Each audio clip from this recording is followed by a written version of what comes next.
Listo. Hey, hello, Rogelio. How are you? Hello, David. Good, and you? Good, good. Thank you. Thanks for taking the time for this interview. And well, we don't have that much time, so let's get started. What do you think? Yeah, I'm good. Okay, good, good, good. So, Rogelio was looking at your resume, and I think that we should go through it. Can we start from the beginning, the first job that you have, and then coming to the most recent activities you have been doing, putting more emphasis on the last ones. Sure. Well, I will start by presenting myself, just uh, a brief. I am a sixth semester student.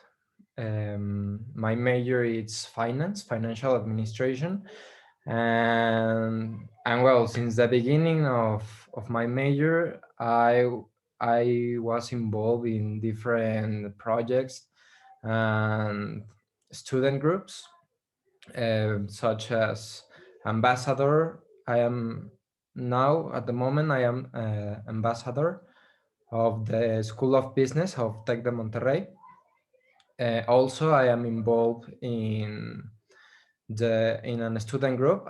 I am the vice president of the group of students of finance. So I really enjoy doing these activities because I learn too much about leadership, about organization, and how to develop different events such as conferences and panels and all things that apport a value to tech of Monterrey. At the moment, I am also working. I am a research assistant at First Center. It's a financial access, innovation, and research. It's a center that MasterCard and the School of Business of Tec de Monterrey um, launch in order to help the financial inclusion and do research. So basically, I am working with a group of researchers, and I try to and well, I collaborate in the write of papers and articles and that stuff, and our subjects about finance, blockchain, and how those blockchain help in the in financial inclusion. And well, also I have worked as a contact center executive. I have mm, I remember that of my principal role there, it was to contact the the clients, the students that were involved in Tec de Monterrey or wanted to get involved. So basically, I was working in a contact center in the marketing department, and and well, so at the moment, that's the principal and the most important things. Okay, sounds very good, Rogelio. And can you tell me what are the main achievements that you have had over these past two roles? Sure. Well, achievements first. I will start by my work experience. I have um, in my in marketing department, when I was working at the marketing department in the contact center, they mm, they they put me as a deadline some campaigns in where I have to call, I don't know, like 100 prospects. So in every campaign, I um,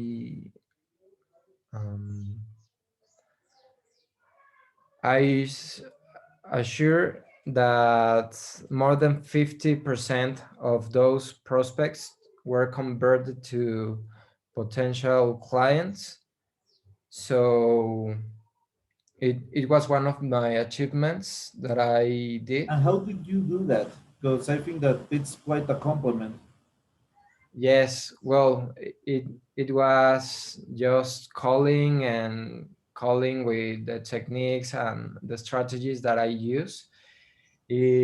I read the manual of the Tec Monterrey, and I get all the information about possible questions that they will ask me, and that helped me to answer all their questions and to convince them that Tec de Monterrey was a good school for them, or to the sons, because some of the times I call their parents. So it was like that, that I am sure that it was um, a good strategy to achieve more than 50% in all the campaigns that they assigned me. Okay, okay, very good. And what about the last job, the one that you are working on? Yes, at the moment I am the research assistant at the first center. So I am starting, but well, uh, at the moment my leader is very happy with my job. I have done all the investigations that he has asked me, and I have learned a lot about the subjects of the research we are doing. And in few time, I will launch with my leader an article about how does blockchain help in financial inclusion. So I am sure that will be a good achievement. Okay, very good. And Rogelio, at this point in your career, I think it's very important for me to know what are the next steps for you? What are you looking for in your near future? Yes, well, as I said, I am in sixth semester, so I'm basically at the middle of my major. So the next steps, David, are to first conclude my major with as many achievements as possible, and obviously learning in all these projects that I am involved in the students group, in my work, and obviously the networking I am doing. And forward, I am looking for for a master, and in a subject that I don't know the subject, but I am sure that in this time I will find the subject I will choose for my master.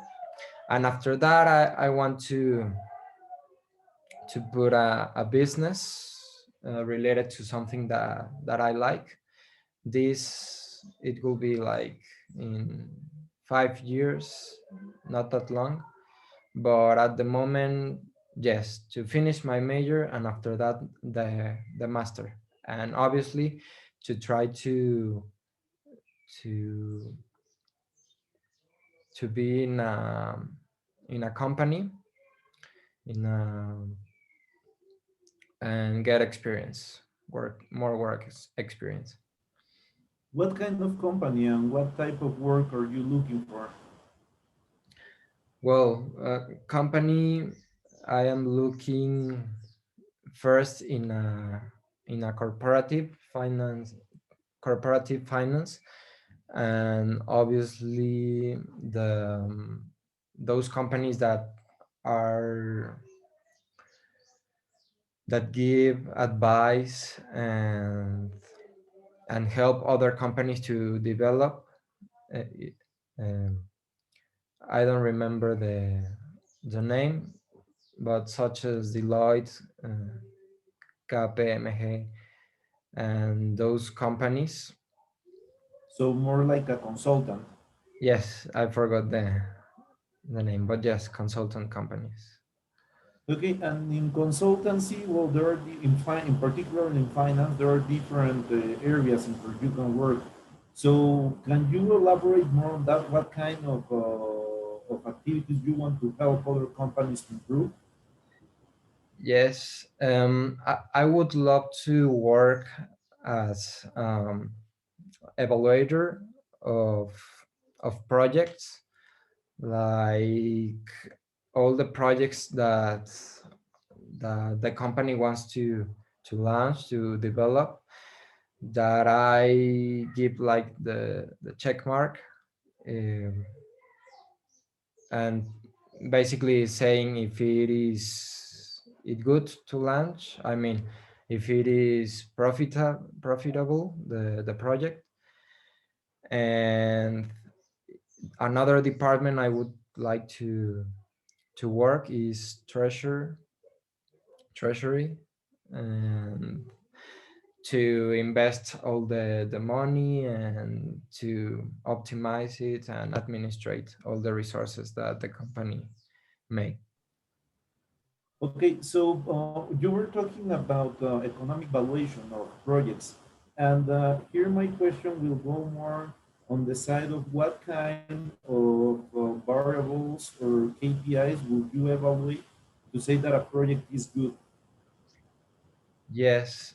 For example, the the it's called tier. I forgot the name in English. Internal rate of return. Yes, sorry. Okay. The internal rate of return, and that, well, it has to be,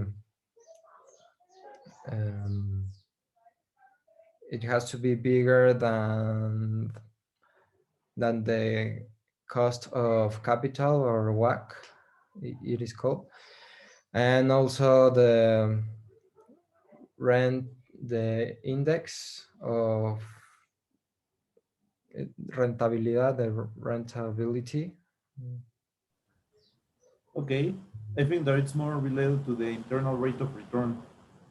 Yes, And what will be its WACC plus a certain percentage or just WACC? yes. For example, WACC plus, mm, maybe 5-6%, in order to give a check that it will be a good project, that it will make profit. Well, if there's room for investors, let me know because WACC plus five, it's quite interesting number. Yes, I am optimistic in that aspect. Sounds good. Sounds good. And also more related on the treasury piece, or I would say even project finance on that. What why is that interesting for you? um, well, because at the moment I am really enjoying, these signatures that I am taking about investments and how to optimize the money, um, investing in the stock market, for example, or just trying to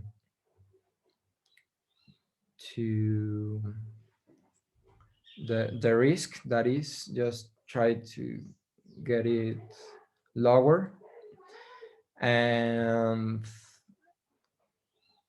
well, I am really enjoying to optimize the money, so I think it will be a good department for me to develop myself. Okay, that's good to hear. Probably let's go through an example that can potentially happen. Um, well, for example, let's say you have a plan in where you have some money from the company, and that you want to put it in the bank, but you know that there is an operational activities that will require this money. Well, I would say you withdraw the money in order to have it available for the operational team, and they don't spend it. What do you think are the impacts on those kind of things that you withdraw the money, but the operational team didn't invest or do the OPEX that they were saying at the beginning of the year in the budget? Yes. Well, that's a good question. But I think that if you need the money, like you mean in cash, like quickly. Let's say that you're paying contractors. Mhm. Well, I think the best idea will put all the money in fixed income market, in, so it can be a low risk, and just in the moment you need that money, then you will have to be anxious. You don't need uh, to worry about if your money has lost an important part. You just go, and you will just protect with the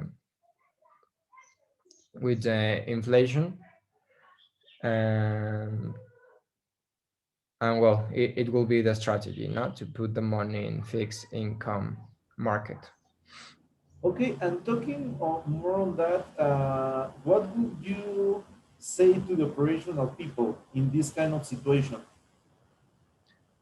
Mm, Will you argue with them? Will you talk with them? Or what will be your approach? well, I will talk to them. I will uh, do a list about the advantages of putting the money here, obviously with all the information that supports the decision I want to make, and convince them that it might be the best option. Okay, okay, okay. Very good, Rogelio. Well, let's switch to Spanish. That's Okay, I think that English was good, was really really good. thank you. Así que gracias, gracias, Rogelio. Y bueno, ahora platiquemos un poquito más y dejemos también la parte técnica y bueno, platiquemos ahora un poco de otro tipo de cuestiones. ¿Me podrías platicar cuáles son tres fortalezas que tienes? Sí, pues dentro de mis fortalezas, yo encuentro que soy bastante organizado. Trato de, obviamente, todos los proyectos, todas las citas, tareas que se me asignaron, yo siempre en el momento que se me asignan las anoto, y obviamente me pongo tiempos para determinar cuándo finalizo una tarea y cuándo me muevo a la otra, o cuándo no hacer planes o agendar otras citas o cargarme de proyectos. Entonces, en ese aspecto soy muy organizado, es una de mis fortalezas. La segunda fortaleza que yo encuentro es que soy una persona muy sociable, que hoy en día pues es de gran ayuda porque las redes de networking actualmente te van a ayudar mucho en un futuro. Entonces, yo en todos los proyectos que estoy, pues trato de relacionarme, de hacer amigos, porque nunca voy a saber cuándo voy a necesitar pues el talento de alguien más. Entonces, yo eso lo encuentro como fortaleza. Y la otra fortaleza que me encuentro es que soy una persona responsable, porque no me gusta quedar mal con nadie y al mismo tiempo no me gusta que a mí me queden mal. Entonces hago las cosas que a mí me gustaría que hicieran por mí. Entonces todas las tareas que me asignan o todos los lineamientos que me piden hacer, pues siempre trato de hacerlos con responsabilidad, quedar bien, cumplir con los deadlines y obviamente pues trabajar para que se hable bien de mí, ¿no? Y para cumplir con las metas y proyectos que se requieren. Ok, perfecto. Oye, tres debilidades. Dentro de las debilidades, pues, por ejemplo, creo que van ligadas a las fortalezas que acabo de comentar. Por ejemplo, yo soy una persona que se le olvida todo, soy muy olvidadiza. Entonces, pues, ¿cómo lo trabajo? Pues ahora cada vez que me dejan la tarea, pues la anoto, ¿no? Ahí en mi horario, o cada vez que me dicen, oye, tienes que decirle esto al día siguiente, lo anoto, porque yo creo que muchas personas tienen esto como fortaleza, ¿no? De que tienen memoria impresionante, pues yo considero que sería una debilidad, pero la trabajo junto con mis fortalezas de ser organizado y anotar para que ya no se me olviden las cosas.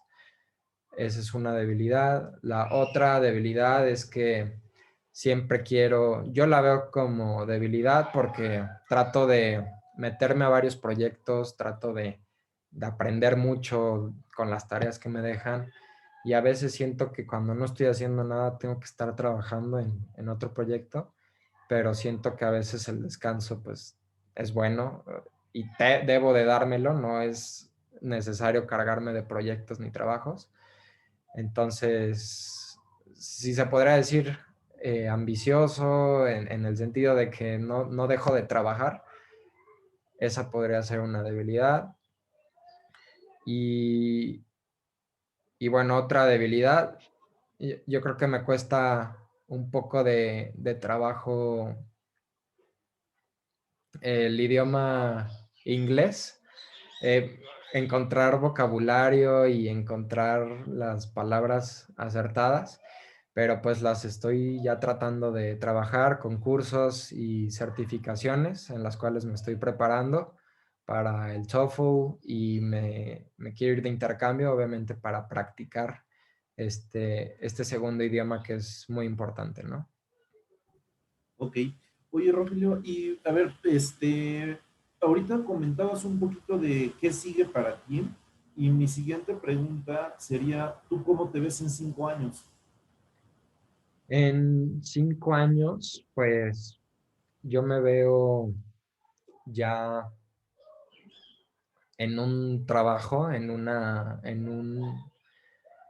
pues en un puesto de dirección en donde yo tenga mucha responsabilidad en un corporativo, en una empresa. Obviamente, aparte de este puesto de corporativo, ya me veo con una maestría eh, terminada hace un año, o sea, en 5 años, como a 4, y, y ya me veo con un negocio para tener varias fuentes de ingreso, es decir, el sueldo que tenga en el corporativo, más aparte el emprendimiento que yo llegue a hacer. Ok, perfecto. Oye, Rogelio, ya básicamente pues estamos terminando la entrevista y a ver, hay un par de cosas que me gustaría preguntar. La primera, ¿cuál es el nivel de sueldo que digamos en este nivel estás buscando? Sí, pues el sueldo promedio para, por ejemplo, prácticas profesionales para un egresado de finanzas es aproximadamente entre 6,000 y 8,000 pesos netos de forma mensual. Entonces yo considero que entre ese rango sería el sueldo ideal por el momento. Ok, perfecto. Bueno, y ese es un sueldo promedio. Y ahora la siguiente pregunta es, ¿por qué deberías de ser tú o por qué destacas tú entre tus compañeros que probablemente estén buscando un trabajo en específico con las mismas características? ¿por qué deberías de ser tú el que contraten? Sí, el hecho de que desde el primer día de mi carrera me empecé a involucrar en distintos proyectos, me metí a todas las convocatorias, los grupos estudiantiles, la experiencia que he agarrado en esta cuestión de organizar, dirigir todas las conferencias, los concursos en donde doy mentorías, las actividades donde he conseguido grandes logros, el campo laboral en donde me he desenvuelto y han hablado bien de mí, tienen buenas referencias de mí, pues me ha ayudado a crear este valor que yo tengo como persona, que gracias a todas estas experiencias que he tenido, puedo decir que soy una persona que tiene ese plus, que aparte de todas las cuestiones técnicas, como bien lo comentaste, David, tengo este plus que me ayuda a cubrir pues la vacante para que el valor que yo tengo se lo genere a la organización. Ok, ok. Perfecto. Oye, Rogelio, ya para cerrar la entrevista, ¿hay algo que no te pregunté o que no dijiste y que me quisieras comentar para que lo tome en consideración? Mm,